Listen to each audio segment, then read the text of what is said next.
लेकिन एक कमेटी मंत्रिमंडलीय समिति पंचायती राज में बनी हुई है,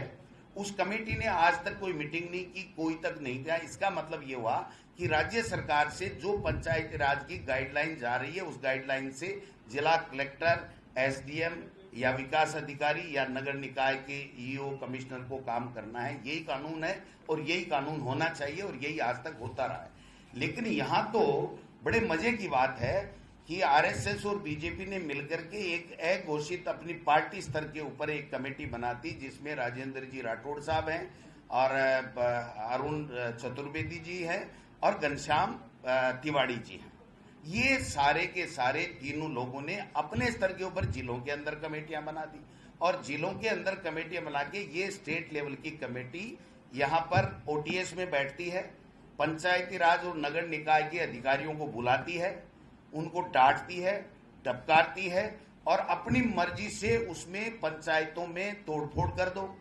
पंचायतों के नगर निकाय के वार्डों में तोड़फोड़ कर दो, सीमा वर्दी कर दो। ये नेता कह रहा है ये कैसे जीत सकता है, भारतीय जनता पार्टी का चेयरमैन कैसे बन सकता है, प्रधान कैसे बन सकता है, उस तरीके से आप कर दो। और अचंभे की बात यह है और बड़ी चिंता की बात है कि एक तरीके से पूरी सरकार को इन्होंने हाईजैक कर लिया और अपने साइनों से लिख लिख के विभाग के, नगर निकाय और पंचायत राज के अधिकारियों को आदेश दे रहे हैं कि इस गांव में से इसको हटा दो, इस गांव में इसको जोड़ दो, इस वार्ड को छोटा कर दो, ये मुस्लिम का वार्ड है इसको बड़ा कर दो। ये 4 पार्षद जीत के आते थे, ये एक ही आना चाहिए, अगर आए तो 3 फिर दूसरे के बढ़ा दो, बीजेपी के लोगों के बढ़ा दो। ये इस तरीके का खेला जो किया जा रहा है वो पूरी तरीके से गैर कानूनी है, नियम विरुद्ध है और पूरी तरीके से सरकार आंख मूंद के देख रही है और सीएम